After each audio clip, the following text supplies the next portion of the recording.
Streaming in over hundreds of countries, availability whenever you want.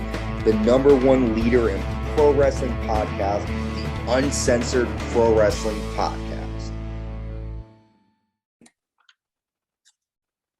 Ladies and gentlemen, boys and girls, children of all ages, the Uncensored Pro Wrestling Podcast presents to you your undisputed WWE pay-per-view champion of the world, the Italian guy, and this is the infamous CDP. And we are at the February 2nd, 1998 Raw, and we're gonna start off with the famous Diaz presidential promo. This is gonna be a good episode. Yes, sir. I never get tired of hearing someone announce me as the undisputed WWE pay-per-view champion, because I am, and that will still happen. I will retain my title at Hell in a Cell in June. So well, we'll see about that, because I'm actually gonna try to join this podcast, ladies and gentlemen. Though, so your boy's challenging for the belt, though. I need your support. He's coming in. What's that? I said, you're coming in with a challenge. I am, sir. I am, my dear sir.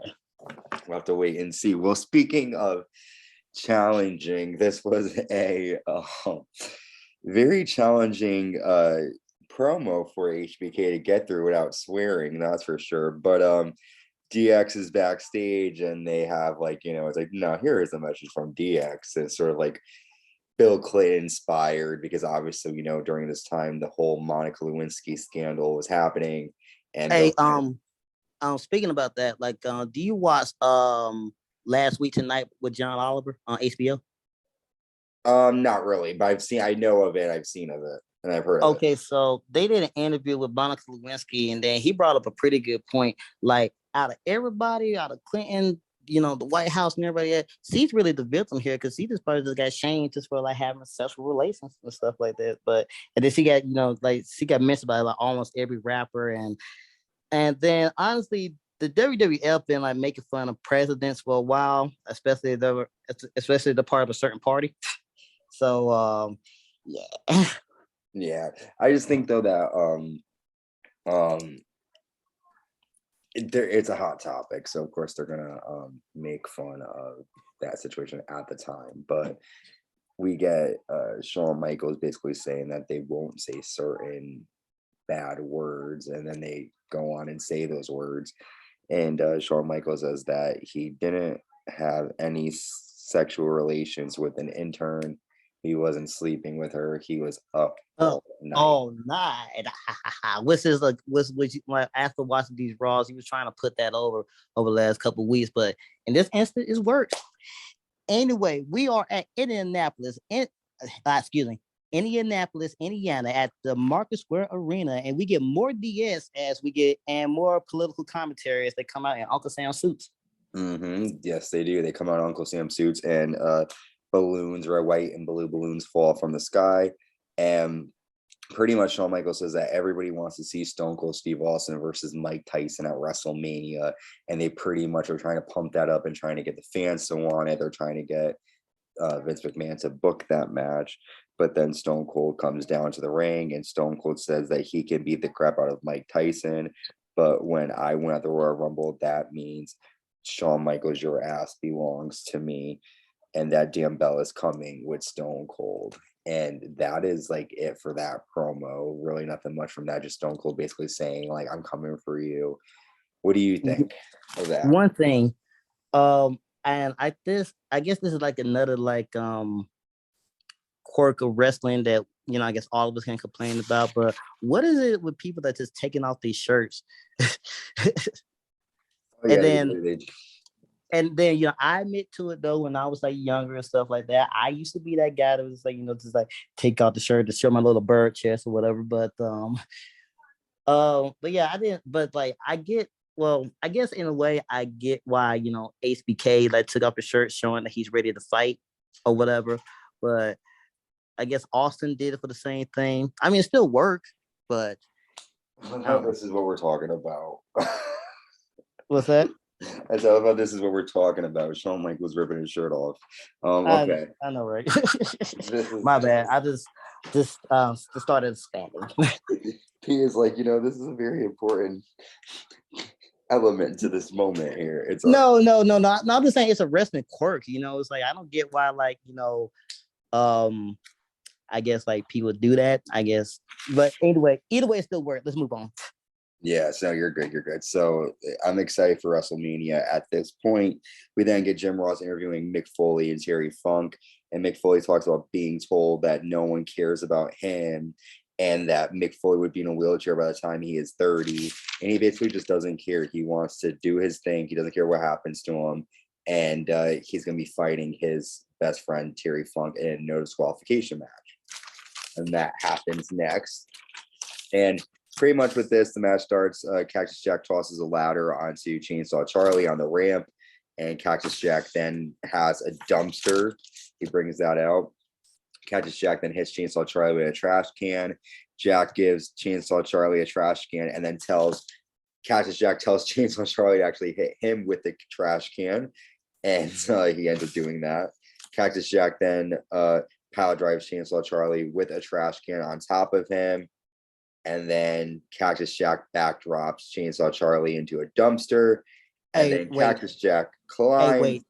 Wait, one more thing before we continue. I thought that was like a weird, like, pile driver spot. Because as you about to see, folks, this match is gonna, eat up a good part of the show. So I just want to point that out. I thought it was a weird spot. Yeah, it was weird. So then Cactus Jack climbs the top of the Titantron and nails a flying elbow drop off the Titantron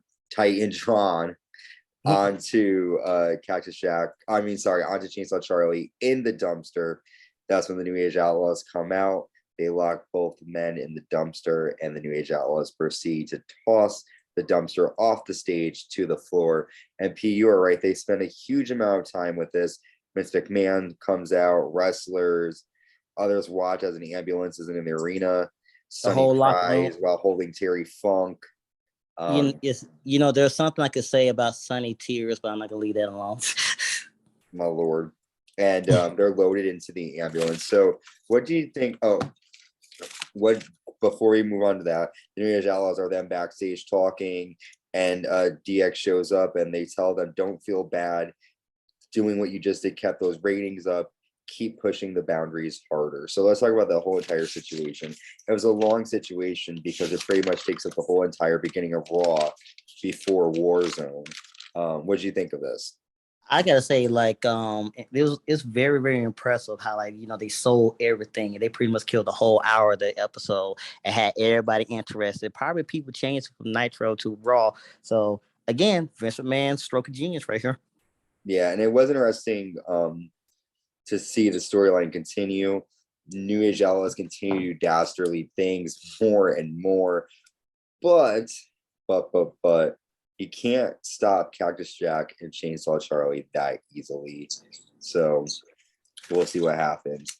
We then get Warzone, the intro for that, and we have our WWE European Championship on the line. The European Championship. Go ahead. New Age Outlaws come out. Dogs try to start the promo. The crowd boos the absolute shit out of him. Yep. And Road Dogg is with the tag team champion Billy Gunn. Billy Gunn's taking on Owen Hart for the European title. Owen Hart is a newly won European champion. He won that last week after outsmarting Triple H. Owen's in control to start. Billy Gunn lands a neck breaker and gets a 2 count. Owen applies a sharpshooter, but then Road Dogg attacks Owen quickly, causing a disqualification win for Owen. After the match, DX and the Outlaws attack Owen Hart. Triple H DDTs Owen Hart on the stage, and then the Outlaws do this whole entire thing where they look like they're about to toss Owen Hart off the stage, but officials run down and stop this. The New Age Outlaws have been non-stop assholes this week, just trying to injure and eliminate everybody. No Way Out of Texas is this Sunday, so obviously they're trying to get rid of the competition. But what did you think of this whole match and the segment afterwards? I don't think they're trying to threaten to toss Owen off the stage is necessary, because, like, my whole thing about it, you just had the whole entire fucking locker room damn near come out. And then, like, why didn't nobody try to chase after DX as soon as, like, they came out. I mean, granted, the arena might have been big or whatever. They have been showering, getting ready for their matches, and et cetera, et cetera, et cetera. But I don't know. I just thought that was like kind of weird. But like to their credit though, they they made the show interesting. Yeah, nonstop. I do agree. Like, why didn't anyone come down to help? But damn, the Age Outlaws have been a fucking DX on a tier. Oh, and then another thing, like once the officials come out, like Slaughter and everybody else, like again, where the fuck was the wrestlers? Yeah, good question.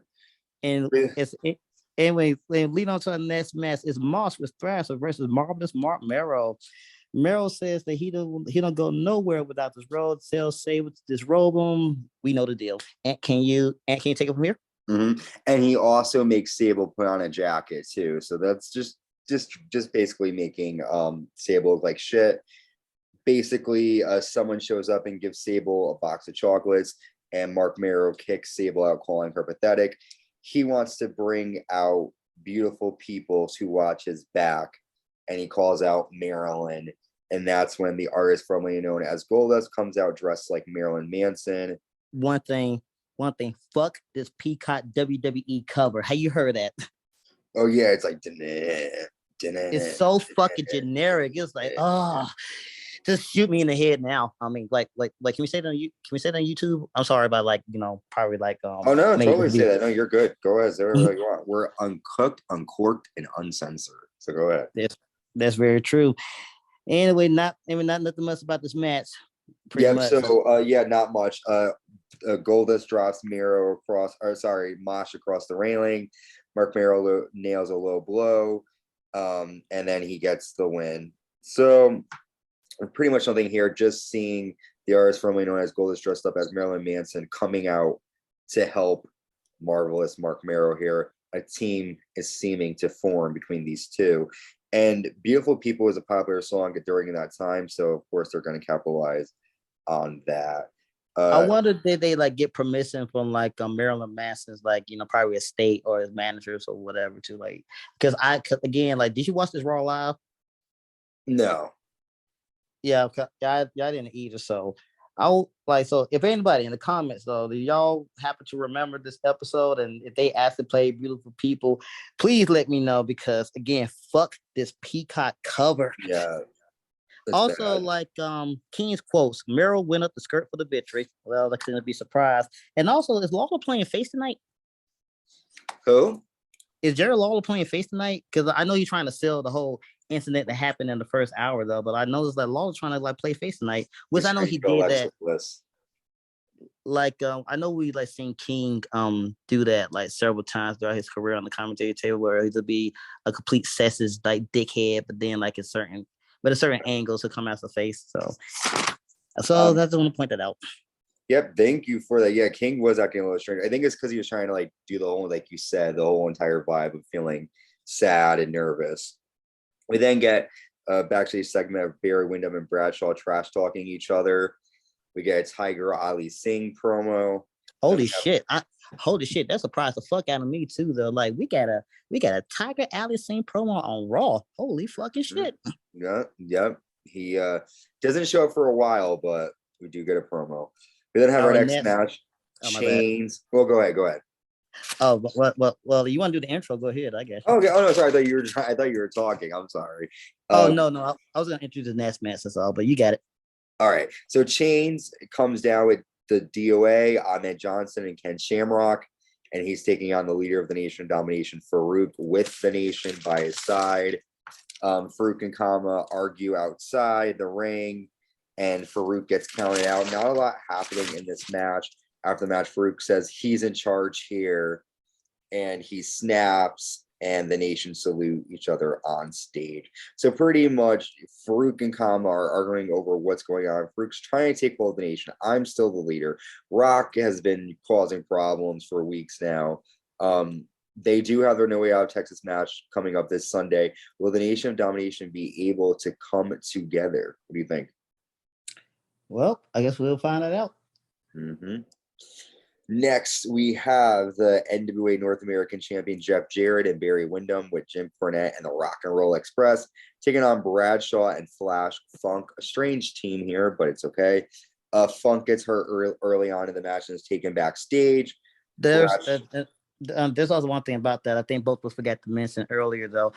During the whole like segment and everything else, I guess they're trying to sell the whole dramatic aspect and everything else. Funk actually like attacked like Road Dogg or Billy Gunn, one of them. I guess is try to like again to play in a drama. So I didn't know like he was trying to sell that from earlier, but I just thought we'd point that out. Thank you for pointing that out, dude. So Bradshaw nails a side slam to Jeff Jarrett, but the NWA attack Bradshaw outside, and Barry Windham clotheslines Bradshaw. However, Bradshaw gets the win after a huge clothesline to Windham. After the match, Jim Cornette hits Bradshaw with the tennis racket. No sell. No sells it at all. The NWA continue to attack Bradshaw, and Jeff Jarrett applies a figure 4, and Windham attacks Bradshaw's bad leg. We know that Bradshaw will be taking on Jeff Jarrett at No Way Out, Texas. So they're just trying to incapacitate Bradshaw before that match. What do you think of NWA being strong?